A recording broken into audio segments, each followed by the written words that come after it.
All right, welcome back to Eastern Railway, a nice white wall right here. So in this video, I want to preface this a little bit because I didn't do a very good job of it when I took the video. In this video, you're going to be seeing a friend of ours. He owns the J&L Narrow Gauge Railroad from the Youngstown Steel Heritage YouTube channel up in Hubbard, Ohio, over near Youngstown. I was up there on a work trip, and I knew he was in that area, so I messaged him and said, hey, can I come make a video there? Maybe gain him some subscribers. And he let me come and tour his place and then take some video there. So that's what this video is about. Two other things. Number one is we got microphones again. Our last one broke, and we were trying to get it fixed and ship it back to the manufacturer, and it just didn't work out, so we bit the bullet the other day and went and bought a new one. So hopefully that's good. What was the other one? I don't know. I forget. So that's maybe not important. Oh, that's what it is. T-shirts. We now have merch for sale. We have T-shirts, hats, coffee mugs, mouse keypads. If you don't have a laptop or you have a key or a mouse on a computer. And then I think there's some other stuff, stickers and other stuff like that. That website is railroadmerch.com. We will have a link, the little icon up in this corner, I think. It's either this one or this one. I'll figure out where to put it. So we have that, and then hopefully more videos back on the railroad soon. We need to get back over there. I know Dad's making a few, and then we'll be back into it. So, and I'll give you a little sneak peek of what I'm doing right now, although it won't be long. Ready? Ready? Ready? Ah! Too much. Too much. Too much. That was too much. Thank you guys for watching and following along. We enjoy it. It gives us something extra to do, and it really keeps us safe and keeps us thinking about how to keep safe to keep you guys happy. So I thank you. Like and subscribe to the video. Enjoy the video on narrow gauge railroading. Hello everyone, so this is Graham. I'm here in near Youngstown, Ohio at this little almost short line tourist railroad. It's a 2-foot gauge, and I'm standing here with the owner, so I don't know why I'm talking, so here he is. Hey there, this is Rick Rollins. I also have a YouTube channel called Youngstown Steel Heritage, and this is the J&L Narrow Gauge Railroad, and I'm sitting here on J&L 58, which is a 2-foot gauge 040 saddle tank locomotive that we restored over a period of about 5 years.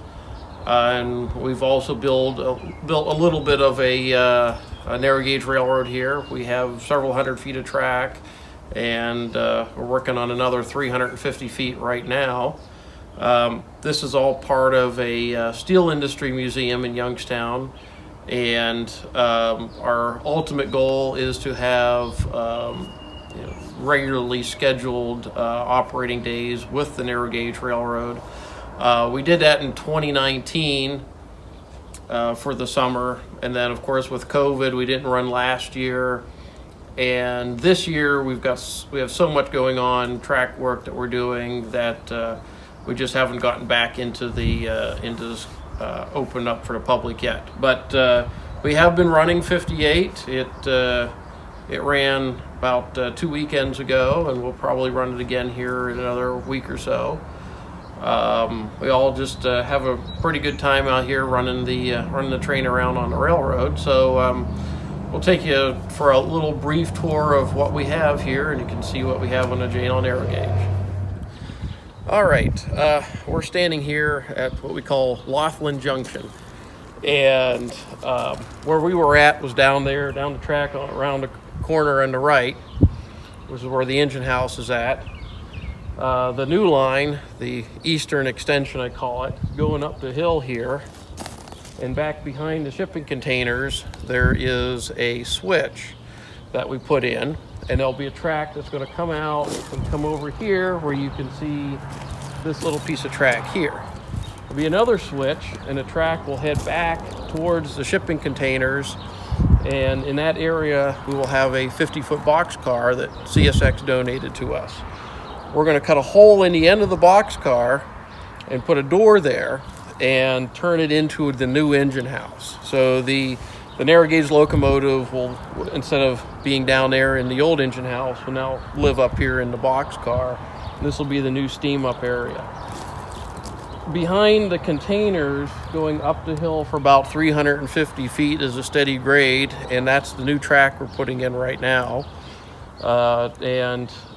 Once we get up to the top of the hill, it levels off, and we'll have an area up there where we can stop and and then bring the train back down the hill. There's potential for additional track to be built later on, but that's the amount of land that we own, is just to get to the top of the hill. So an interesting thing that we have on this railroad that you won't find on very many other heritage railways, and especially not a 2-foot gauge railroad, is an electric switch, an electric turnout. This is a Union Switch and Signal Model 23 electric switch machine. And we decided to put it on this track because with our operations, when we start down where the engine house is and back the train up to go up the hill, instead of stopping and getting off the train and coming over and throwing the switch, we'll have it set up where you can just lean out of the cab and push a button, and then the switch will throw and you can go up the hill. So it makes it much more convenient for us and quicker when we have operating days when you have a lot of train movements. This switch machine has the hand position, and it also has a motor position. So if this thing had power to it, this handle, the selector handle, would be here in motor. Right now it's in hand, and then you could just throw the switch by hand. Now, those of you that know these things know that we're missing the latches that go here. I just have to go down and pick them up off the fella I got the machine off of. But this is fully installed, ready to go once we get the power to it, and we'll have this up and running by probably next year for our operations. All right, so now we're back on that new piece of track that we're building. Right here is a switch we're putting in. It's going to be a number 12. This is all 115-pound rail, so it's all pretty heavy stuff.